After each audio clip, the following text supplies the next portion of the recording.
ஷாய் அபிங்கரோட காட்டில் மிகப்பெரிய மழை இருக்கோ இல்லையோ அவருக்கு மிகப்பெரிய ப்ரெஷர் வந்துடுச்சு அப்படின்னு கூட சொல்லணும். ஏன்னா வந்து ஒரு 20 வயசு ஒரு வாலிபன் வந்து இப்போ முக்கியமான படங்களுக்கெல்லாம் இசையமைக்க ஆரம்பிச்சிட்டாரு.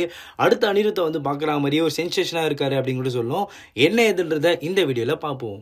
சாய் அபியங்கர் வந்து நம்மளுக்கு எல்லாரும் தெரிஞ்ச மாதிரி டிப்பு அவர்களுடைய சன் தான் இவர். ஸோ இவர் டிப்பு அவர்களுடைய சாங்கே வந்து நம்ம தமிழ் சினிமாவில் அவ்வளோ சாங்ஸ் பார்த்துருக்கோம். அந்த அளவுக்கு யூனிக்கான சாங்ஸ்லாம் அவங்க டேடி கொடுத்துருக்காருன்னு தெரியும். ஆனால் அவருடைய பையனான இப்போ சாய் அபியங்கர் வந்து டிஜிட்டலாக வந்து அவர் கலக்கிட்டு இருக்காருன்னு சொல்லணும். ஏன்னா வந்து அவர் வந்து இண்டிபெண்டன்ட் சாங்ஸ் வந்து நிறைய பண்ணார். கட்சி சேரா சாங் பண்ணார். கிட்டத்தட்ட வந்து இந்த மாதிரி வந்து நிறைய பாடல்கள் பண்ணி அவர் வந்து ஓரளவுக்கு ஃபேமாக மாறினார் கூட சொல்லணும். ஏன்னா அவரோட வீடியோ எல்லாமே அந்த அளவுக்கு மில்லியன் கணக்கில் போச்சு சொல்லணும். அதுக்கப்புறம் வந்து அவர் தமிழ் சினிமாவில் அடி எடுக்கிறாருன்னு சொல்லும் போதே வந்து சூர்யா 45 வந்து ஒரு அடி எடுக்கிறாருன்ற விஷயமும் ரொம்ப பேசும் பொருளாக மாறிச்சுன்னு சொல்லணும். ஏன்னா வந்து அதில் வந்து கிட்டத்தட்ட வந்து நம்ம ஆர்ஜே பாலாஜி அவர்கள் இயக்கத்தில் சூர்யா அவர்கள் நடிப்பில் வந்து இந்த படம் எடுத்துட்டு இருக்காங்கன்னு தெரியும். இந்த படத்தில் வந்து சாய் அபிங்கர் தான் மியூசிக் போறாருன்ற விஷயமே வந்து ரொம்ப பேசும் பொருளாக மாறிச்சுன்னு சொல்லும்.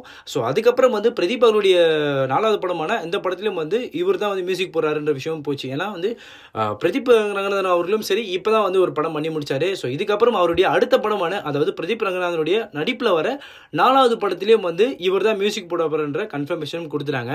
அதை தாண்டி வேற என்ன அப்படின்னு பார்த்தோன்னா வந்து பென்ஸ் அப்படின்னு ஒரு படம் இருக்கு. ஸோ பென்ஸ்ன்ற படத்திலையும் வந்து நம்மளுடைய லாரன்ஸ் அவர்கள் நடிக்கிறாங்க. அந்த படத்துக்கும் வந்து சாய் அபியங்கர் தான் வந்து மியூசிக் போறாருன்ற விஷயத்தையும் லோகேஷ் கனகராஜ் அவர்களே வந்து ஒரு வீடியோ மாதிரி விட்டு அதுலேயும் வந்து அவர் விஷ் பண்ணி அவரும் வந்து இதில் வெல்கம் டு ஆன் போர்டு அப்படின்ற விஷயத்தையும் சொன்னாங்க. அதுவும் பார்த்தோம்.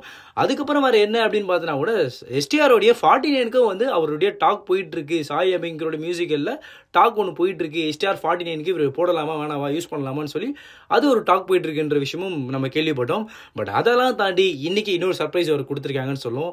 எஸ், சாய் அபியங்கர் வந்து அட்லி விசஸ் நம்மளுடைய அல்லு அர்ஜுன் இவங்களுடைய 2 பேருடைய காம்போல வர போற படம் ஒரு பிரம்மாண்டமாக எடுக்க போறாங்கன்னு தெரியும். அதுலயும் சன் பிக்சர் தான் வந்து தயாரிக்க போறான்றது தெரியும்.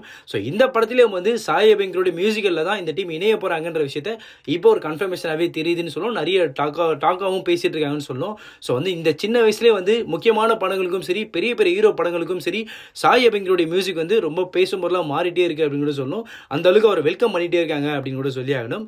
ஸோ இதை குறித்து உங்களுடைய கருத்துக்கள் எது இருந்தாலும் கமெண்ட் செக்ஷன்ல சொல்லிட்டு போங்க.